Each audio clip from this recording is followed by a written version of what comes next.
اعوذ باللہ من الشیطان الرجیم بسم اللہ الرحمن الرحیم۔ سورہ حج آیت 35۔ الذین اذا ذکر اللہ وجلت قلوبہم والصابرین علی ما اصابہم والمقیم الصلاۃ ومما رزقناہم ينفقون۔ یہ سورہ حج آیت 35 ہے۔ پہلے حصے کو دیکھتے ہیں۔ الذین اذا ذکر اللہ وجلت قلوبہم، وہ لوگ جب اللہ کا ذکر کیا جائے ان کے سامنے تو ان کے دل لرز اٹھتے ہیں۔ الذین اذا ذکر اللہ وجلت قلوبہم، وہ لوگ جب اللہ کا ذکر کیا جائے تو ان کے دل لرز اٹھتے ہیں۔ اس آیت 35 کا تعلق اور ربط بھی آیت 34 سے ہی ہے، اور اس آیت 34 میں کا جو آخری فقرہ تھا وہ وبشر المخبتین تھا، اور خوشخبری سنا دیجئے عاجزی اختیار کرنے والوں کو۔ اور اس آیت 35 میں یہ بتلایا گیا ہے کہ تواضع، انکساری اور عاجزی اختیار کرنے والوں کی نشانی اور علامت یہ ہے۔ صاحب کا مائک کھلا ہوا ہے۔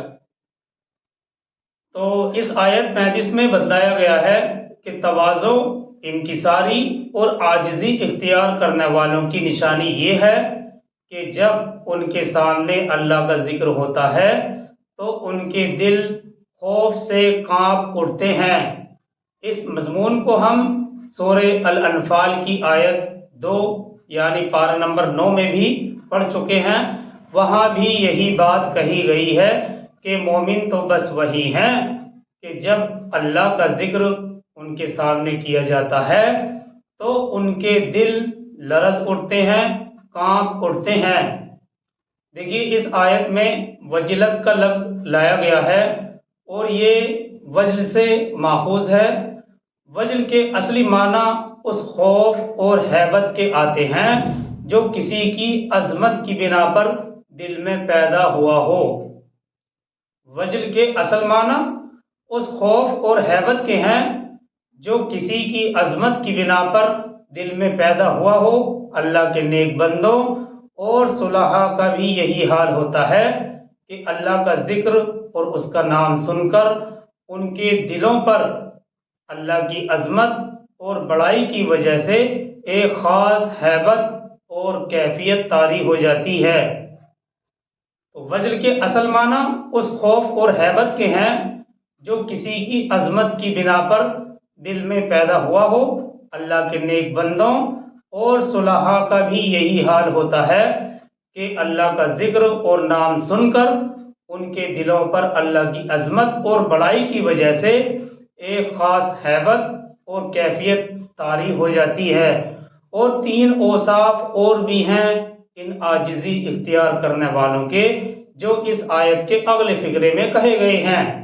اور یہ اگلا فقرہ کیا ہے؟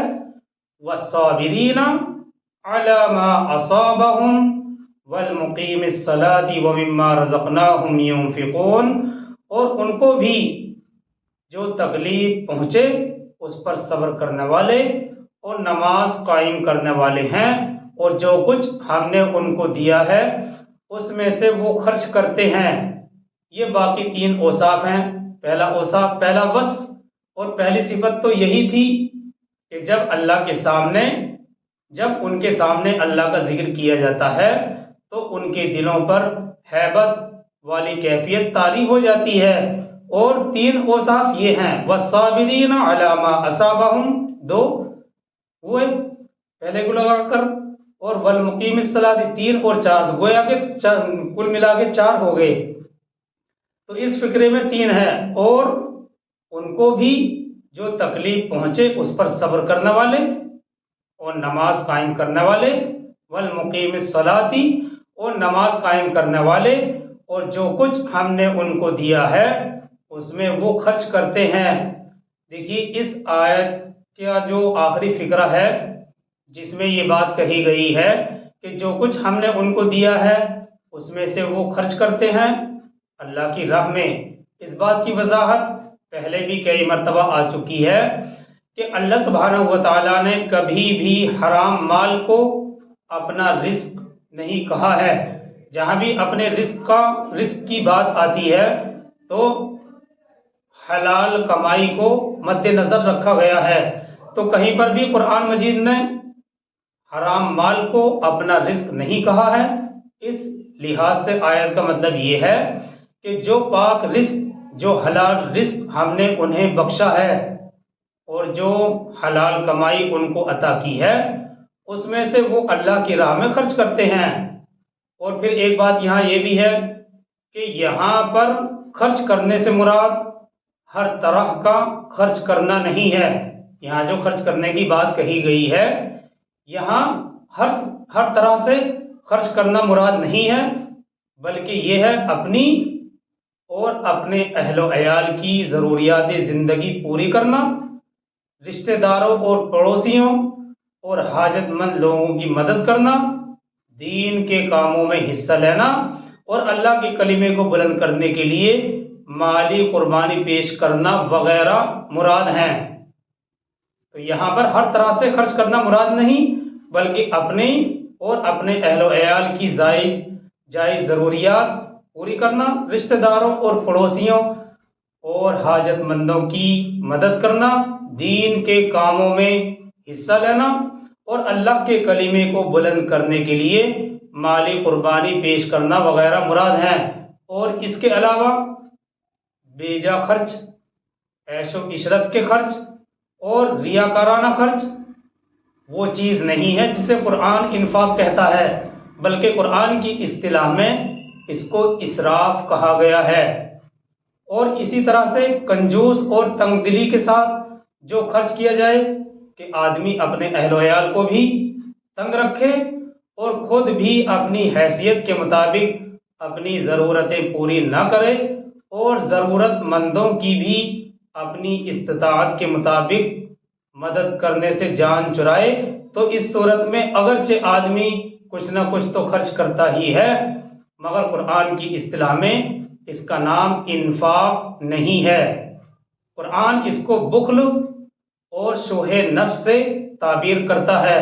تو گویا کہ یہاں پر 3 طرح کے خرچ ہو گئے۔ پہلا خرچ اپنی اور اپنے اہل و عیال کی جائز ضروریات پوری کرنا، رشتہ داروں اور پڑوسیوں اور حاجت مند لوگوں کی مدد کرنا، دین کے کاموں میں حصہ لینا اور اللہ کے کلمے کو بلند کرنے کے لیے مالی قربانی پیش کرنا، یہاں یہ مراد ہے۔ لیکن اس کے علاوہ جو 2 خرچ ہیں، بیجا خرچ، عیش و عشرت کے خرچ اور ریاکارانہ خرچ، وہ چیز نہیں ہے جسے قرآن انفاق کہتا ہے، بلکہ قرآن کی اصطلاح میں اس کو اسراف کہا گیا ہے، اسراف کے لفظ سے تعبیر کیا گیا ہے۔ اور تیسرا خرچ کنجوس اور تنگ دلی کے ساتھ جو خرچ کیا جائے کہ آدمی اپنے اہل و عیال کو بھی تنگ رکھے اور خود بھی اپنی حیثیت کے مطابق اپنی ضرورتیں پوری نہ کرے اور ضرورت مندوں کو بھی اپنی استطاعت کے مطابق مدد کرنے سے وہ جی چرائے، تو اس صورت میں بھی اگرچہ آدمی کچھ نہ کچھ تو خرچ کرتا ہی ہے، مگر قرآن کی اصطلاح میں اس کا بھی نام انفاق نہیں ہے۔ قرآن اس کو بخل یعنی کنجوسی اور شوہ نفس کے لفظ سے تعبیر کرتا ہے۔ تو یہ آیت 35 تھی، آگے چلتے ہیں آیت 36 کی طرف۔ وَالْبُدْنَ جَعَلْنَاهَا لَكُم مِّن شَعَائِرِ اللَّهِ، اور قربانی کے اونٹوں کو ہم نے تمہارے لیے شعائر اللہ میں سے بنایا ہے۔ وَالْبُدْنَ جَعَلْنَاهَا لَكُم مِّن شَعَائِرِ اللَّهِ، اور قربانی کے اونٹوں کو ہم نے تمہارے لیے شعائر اللہ میں سے بنایا ہے۔ قربانی کے جانور خاص طور پر اونٹ بھی اللہ کے شعائر میں سے ہیں۔ اور آگے ہے لَكُمْ فِيهَا خَيْرٌ، تمہارے لیے اس میں بھلائی ہے۔ بھلائی کس طرح کہ ان کا گوشت تم خود بھی کھاتے ہو اور غریبوں کو بھی کھلاتے ہو اور سواری بار برداری کا بھی کام لیتے ہو۔ آگے اسی آیت میں ہے فَاذْكُرُوا اسْمَ اللَّهِ عَلَيْهَا صَوَافَ تو تم ان پر اللہ کا نام لو، انہیں صف میں کھڑا کر کے۔ اس فقرے میں صواف کا لفظ لایا گیا ہے۔ صواف صافتن کی جمع ہے، یعنی صف میں کھڑے ہوئے، اور یہ اونٹوں کی قربانی کا طریقہ بتلایا گیا ہے کہ انہیں قبلہ رخ صف بستہ کھڑا کر کے نحر کرو، کیونکہ اونٹ کو گرا کر ذبح کرنا بہت مشکل امر ہے، اس لیے کھڑے کھڑے ہی اس کو نحر کر دیا جاتا ہے۔ نون بڑی ہا اور راہ نحر، تو نحر کا مطلب ہوتا ہے اونٹ کی قربانی پیش کرنا۔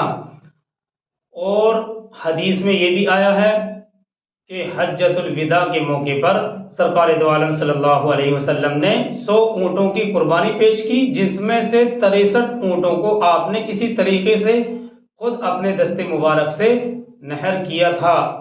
حضور جیسے ہی ایک اونٹ کو برچھا مارتے تھے تو اگلا اونٹ فوراً ہی اپنی گردن حاضر کر دیا کرتا تھا، گویا کہ آپ صلی اللہ علیہ وسلم کے ہاتھوں ذبح ہونا یہ اونٹوں کے لیے اعزاز کی بات تھی۔ اب دیکھیے، اونٹوں کے اندر یہ شعور اللہ ہی کی طرف سے عطا ہوا۔ اونٹ تو اونٹ ہے، اونٹ تو ایک جانور ہے، اللہ سبحانہ و تعالیٰ نے تو ایک سوکھی لکڑی کے اندر بھی ایسا شعور پیدا کر دیا تھا کہ وہ حضور صلی اللہ علیہ وسلم کی جدائی میں بے قرار ہو کر رونے لگ پڑی تھی۔ یہ ایمان کو بڑھا دینے والا واقعہ ہے جو صحیح احادیث میں تفصیل کے ساتھ بیان کیا گیا ہے، اور اس کا خلاصہ یہ ہے کہ شروع میں مسجد نبوی کے اندر حضور صلی اللہ علیہ وسلم جس جگہ کھڑے ہو کر خطبہ دیا کرتے تھے وہاں کھجور کا ایک خشک تنا موجود تھا۔ آپ صلی اللہ علیہ وسلم خطبے کے لیے کھڑے ہوتے تو اس کے ساتھ ٹیک لگا لیا کرتے تھے۔ بعد میں پھر اس مقصد کے لیے جب ممبر بنا دیا گیا تو آپ نے اس پر کھڑے ہو کر خطبہ دینے کو پسند فرمایا، لیکن جب آپ پہلے دن ممبر پر تشریف فرما ہوئے تو اس خشک لکڑی کے تنے سے ایسی آوازیں آنا شروع ہو گئیں جیسے کوئی بچہ بلک بلک کر رو رہا ہو۔ یہ واقعات ہم کیونکہ صحیح احادیث سے ثابت ہے اس لیے ہم معجزات میں شامل کرتے ہیں، لیکن یہ واقعات ایک فلسفی کو سمجھ میں نہیں آتے ہیں کیونکہ وہ انبیاء کے مقام اور مرتبے سے واقف نہیں ہیں۔ وہ تو انبیاء کو بھی، نبیوں کو بھی عام لوگوں ہی کی فہرست میں شامل کر کے قیاس کرتے ہیں۔ بہرحال پرانے زمانے میں ایسے واقعات کا انکار فلسفی کیا کرتے تھے، اور آج کل سائنسداں عقلیت پرست ان باتوں کے منکر ہیں، لیکن کیونکہ صحیح احادیث میں اس کی تفاصیل موجود ہیں اس لیے ہم نبی صلی اللہ علیہ وسلم کے معجزات میں اس طرح کے واقعات کو شامل کرتے ہیں۔ آگے اسی آیت میں ہے فَإِذَا وَجَبَتْ جُنُوبُهَا، تو جب ان کے پہلو زمین پر ٹک جائیں۔ جنوبها، یہ جو ہا کی ضمیر ہے یہ اونٹ کی طرف لوٹ رہی ہے۔ فَإِذَا وَجَبَتْ جُنُوبُهَا، تو جب ان کے پہلو زمین پر ٹک جائیں، مطلب یہ ہے کہ جب خون بہنے سے اونٹ کمزور ہو جاتا ہے تو پھر ایک طرف کو اپنی کروٹ کے بل زمین پر جھک جاتا ہے، گر پڑتا ہے۔ اور آگے اسی آیت 36 میں ہے فَقُلُوا مِنْهَا وَأَطْعِمُوا الْقَانِعَ وَالْمُعْتَرَّ، تو اب اس میں سے خود بھی کھاؤ اور قناعت سے بیٹھے رہنے والے اور سوال کرنے والوں کو بھی کھلاؤ۔ دیکھیے یہ فقرہ اس لیے اہم ہے کیونکہ اس میں ایک خاص طبقے کا ذکر کیا گیا ہے، بلکہ 2 طبقوں کا ہے، اور دونوں طبقوں کو خاص اہمیت کے ساتھ بیان کیا گیا ہے۔ وَأَطْعِمُوا الْقَانِعَ وَالْمُعْتَرَّ، قانع اور معتر، تو اب اس میں سے خود بھی کھاؤ اور قناعت سے بیٹھے رہنے والے اور سوال کرنے والوں کو بھی کھلاؤ۔ مطلب یہ ہے کہ ایسے موقع پر ان سفید پوش جو وائٹ کولر ہوتے ہیں، سفید پوش ناداروں کو کبھی مت بھولو جو اپنی خودداری کی وجہ سے کسی کے آگے دست سوال دراز نہیں کرتے۔ تو یہ اہمیت کے ساتھ بیان کیا گیا ہے کہ ایسے موقع پر جو سفید پوش نادار ہیں ان کو کبھی مت بھولو، اور یہ لوگ اپنی خودداری کی وجہ سے کسی سے دستے سوال دراز نہیں کرتے، لیکن اس کے ساتھ ساتھ ان محتاجوں کو بھی کھلاؤ، ان ضرورت مندوں کو بھی کھلاؤ جو اپنی محرومی کے ہاتھوں بے قرار ہو کر مانگنے کے لیے آپ کے پاس آ گئے ہیں۔ تو یہاں پر دو لفظ ہیں، قانے اور معتر۔ تفسیر مظہری میں ہے کہ قانے سے مراد قاف الف، بڑا قاف الف نون اور عین، قانے سے مراد وہ محتاج اور فقیر ہے جو لوگوں سے سوال نہیں کرتا، اپنی غریبی کے باوجود، اپنے فقر کے باوجود وہ اپنی جگہ پر بیٹھ کر جو مل جائے اسی پر قناعت کر لیتا ہے۔ اور معتر سے مراد میم عین تا را، معتر، معتر سے مراد وہ شخص ہے جو ایسی جگہ پر جائے امید لے کر جہاں سے اسے کچھ ملنے کی امید ہو، چاہے زبان سے سوال کرے یا نہ کرے۔ اس لیے ہم نے ترجمہ دونوں لفظوں کا لحاظ کرتے ہوئے کیا ہے۔ اور اس آیت کا آخر ہے كَذَلِكَ سَخَّرْنَاهَا لَكُمْ لَعَلَّكُمْ تَشْكُرُونَ، اسی طرح ہم نے ان کو تمہارے لیے مسخر کر دیا ہے تاکہ تم شکر ادا کرو۔ كَذَلِكَ سَخَّرْنَاهَا لَكُمْ لَعَلَّكُمْ تَشْكُرُونَ، اسی طرح ہم نے ان کو تمہارے لیے مسخر کر دیا ہے تاکہ تم شکر ادا کرو، یعنی ہمارے اوپر لازم ہے کہ ہم اللہ کی دی ہوئی نعمتوں پر شکر ادا کریں، کیونکہ اللہ سبحانہ و تعالیٰ نے بڑی بڑی نعمتیں دی ہیں، اونٹ جیسے بڑے جانور کو ہمارے تابع کر دیا ہے، اور ہم اس سے باربرداری کا بھی کام لیتے ہیں ذبح کر کے، اور اس کا ذبح کرنا بھی حلال ہے، غریبوں میں تقسیم کرتے ہیں۔ تو یہ اللہ کی نعمتیں ہیں جن پر ہمارے لیے شکر کرنا لازم اور ضروری ہے۔ اور اگلی آیت جو 37 بھی ہے، جو 37 ہے، اس سلسلے میں بڑی اہم ہے۔ پہلے ترجمہ اور تلاوت دیکھتے ہیں۔ لَن يَنَالَ اللَّهَ لُحُومُهَا وَلَا دِمَاؤُهَا وَلَكِن يَنَالُهُ التَّقْوَى مِنكُمْ، اللہ تک نہ تو ان کے گوشت پہنچتے ہیں اور نہ ان کے خون، لیکن اس تک پہنچتا ہے تمہاری طرف سے تقوی، وَلَكِن يَنَالُهُ التَّقْوَى مِنكُمْ، لیکن اس تک پہنچتا ہے تمہاری طرف سے تقوی۔ قربانی کا اصل فلسفہ یہی ہے کہ اللہ تک نہ تو ان کے گوشت پہنچتے ہیں اور نہ ان کے خون، لیکن جو اللہ تک پہنچتا ہے تمہاری طرف سے وہ تقوی ہے، دل کی کیفیت۔ قربانی کا اصل فلسفہ یہی ہے، بلکہ اگر یہ کہا جائے تو بیجا نہیں ہوگا کہ ہر عبادت کا فلسفہ یہی ہے۔ یہاں تو کیونکہ قربانی کا ذکر ہے اس لیے قربانی سر فہرست ہے، لیکن اگر دیکھا جائے تو ہر عبادت کا فلسفہ یہی ہے۔ کسی بھی عبادت کا ایک ظاہری پہلو ہوتا ہے اور ایک ہوتی ہے اس کی روح۔ کوئی بھی عبادت جب ہم کرتے ہیں تو ایک تو اس کی ظاہری شکل ہوتی ہے جس طرح سے ہم اس کو انجام دیتے ہیں، اور ایک ہوتی ہے اس کی روح۔ ظاہری ڈھانچہ بھی اپنی جگہ اہم ہے، کیونکہ یہ اس لیے ضروری ہے کہ اس کے بغیر عبادت کا صحیح طور پر ادا کرنا ممکن نہیں، لیکن یہ اصل مقصود نہیں۔ کسی بھی عبادت سے اس کی اصل، اس کا مقصد اس کی روح ہے۔ چنانچہ قربانی کا بھی اصل مقصد یہی ہے کہ ہمارے دلوں کا تقوی اور اخلاص ہی ہے۔ اللہ کے یہاں جو چیز اہم ہے، جس چیز کی اہمیت ہے وہ یہی ہے کہ جو شخص، جو آدمی قربانی دے رہا ہے وہ اپنی معمول کی زندگی میں اللہ سے کتنا ڈرتا ہے، وہ اپنی زندگی کے معمولات میں اللہ کے احکام اور قانون کا کس قدر پابند ہے۔ کیا قربانی کا یہ جانور، اس جانور کا انتظام اس نے حلال کمائی سے کیا ہے؟ اس قربانی کے پیچھے اس کی اطاعت کا جذبہ کس قدر لگا ہوا ہے؟ اسی نوعیت کی شرائط قربانی کی اصل روح اور تقوی کا تعین کرتی ہیں۔ اگر یہ شرائط موجود ہیں تو امید رکھنی چاہیے کہ یہ قربانی اللہ کے حضور قبول ہوگی۔ قربانی کا اصل مقصد بھی یہی ہے کہ ہمارے دلوں کا تقوی اور اخلاص ہی اللہ کے یہاں پہنچتا ہے۔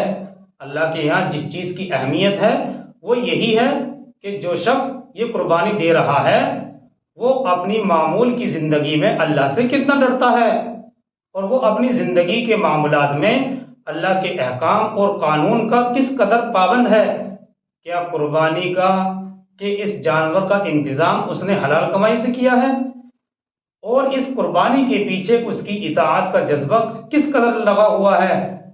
اسی نوعیت کی شرائط قربانی کی اصل روح اور تقوی کا تعین کرتی ہیں۔ اگر یہ صحیح طور پر شرائط موجود ہیں تو امید رکھنی چاہیے کہ یہ ہماری قربانی اللہ کے حضور قبول ہوگی، لیکن اگر یہ شرائط نہیں تو ٹھیک ہے، آپ نے گوشت کھا لیا اور غریبوں کو بھی اس میں سے حصہ مل گیا، لیکن اس کے علاوہ قربانی کا فائدہ نہیں حاصل ہوا جو قربانی کی اصل روح ہے۔ اور معرف القرآن میں بھی اس سے متعلق یہی بات بتلائی گئی ہے کہ اس فکرے سے یہ بتلانا مقصد ہے کہ قربانی جو ایک عظیم اللہ کی عبادت ہے، اللہ کے پاس اس کا گوشت اور خون نہیں پہنچتا، بلکہ اصل مقصد اللہ کا نام لینا اور حکم ربی پورا کرنا ہے، رب کے حکم کو پورا کرنا ہے۔ دلی اخلاص کے ساتھ اگر یہ عبادت اس اخلاص اور محبت سے خالی ہے تو صرف ڈھانچہ ہے، روح غائب ہے۔ اسی طرح تمام عبادات کا حکم بھی یہی ہے، نماز اور روزہ وغیرہ میں بھی یہی حکم صادر ہوگا۔ نماز کی اصل روح یہی ہے کہ نماز کو خشوع و خضوع کے ساتھ ادا کیا جائے۔ اسی طرح سے روزے کا بھی اصل مقصد یہی ہے۔ اللہ تعالیٰ کو کسی کے بھوکا رہنے سے کوئی پرواہ نہیں ہے، اصل اطاعت کا جذبہ ہے اور شکر اور اللہ کی بڑائی کا پیدا ہونا ہے۔ جب آدمی صبح سے شام تک بھوکا رہتا ہے اور جب شام کو افطار کے وقت پانی کا ایک قطرہ اس کے حلق میں جاتا ہے تو اس کے جسم کا رواں رواں اللہ کا شکر ادا کرتا ہے، اس کی بڑائی کرتا ہے۔ تو یہی ہے اصل چیز ہر عبادات کے اندر، اس کی روح اخلاص اور دلی محبت کے ساتھ اس کو ادا کرنا، اور یہی اس آیت کے فکرے سے چاہا جا رہا ہے۔ اور بھی تھوڑی سی اس میں وضاحت ہے، انشاءاللہ اس کو ہم کل دیکھیں گے۔ تو یہ آیت 35 سے لے کر اور آیت 37 تک وضاحت ہوئی ہے، اور یہ 37 تھوڑی سی رہ گئی ہے، انشاءاللہ اس کو بعد میں دیکھیں گے۔ سبحان اللہ و بحمدہ، سبحانک اللہم و بحمدک، نشہد ان لا الہ الا انت ونستغفرک ونتوب الیک۔ سبحان ربک رب العزۃ عما یصفون وسلام علی المرسلین والحمد للہ رب العالمین۔